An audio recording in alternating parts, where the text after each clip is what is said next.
ازيكم حبايبنا؟ عاملين ايه؟ رب تكونوا بخير واحسن حال. صلوا على النبي حبايبي، متنسوناش في لايك والاشتراك في القناه، عايزه القناه تكبر بيكم ان شاء الله. عذرين حبيبي على صوتي لاني انا تعبانه شويه. تمام، واخده برد وكده وتعبانه شويه الحمد لله يعني.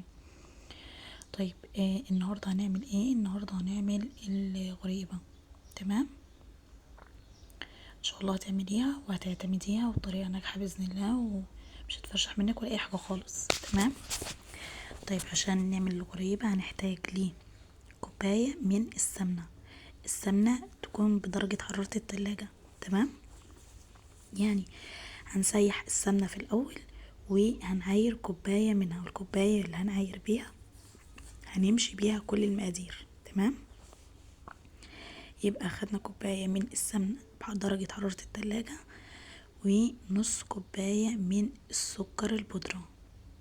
تمام، كوباية من السمنة مسيحينها وحطينا في التلاجة، ونزلت عليها بنص كوباية من السكر. تمام، السكر البودر، وبالمضرب اليدوي او مضرب الكهربائي او في العجان او بايدك.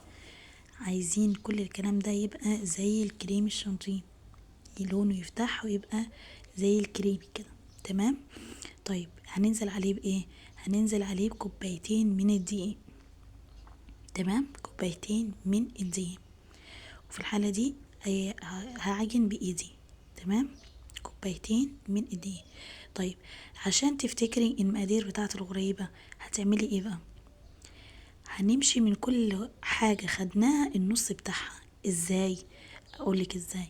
دلوقتي احنا خدنا كوبايتين من الدقيق، النص بتاعهم كوباية من السمنة، النص بتاع كوباية السمنة نص كوباية من السكر. تمام، عشان المقادير تكوني عارفاها. طيب بعد ما عجنا كويس، انا هختبر العجينة مش بالايد اللي بعجن بيها، بالايد النظيفة يا حبايبي، عشان مهما اختبرها بالايد اللي انا بعجن بيها هتلزق في ايدي، فبختبر العجينة بالايد النظيفة.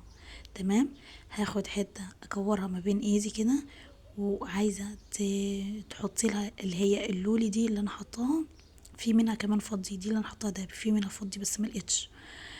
عايزة تحطي لها اللولي دي ماشي، عايزة تحطي لها فول ماشي، فستق ماشي، تسيبيها فاضية زي الفل، كتر خيرك ومية فل وعشرة منك. ده شوية كريز كانوا عندي وشوية فول واللي هو اللولي ده. تمام،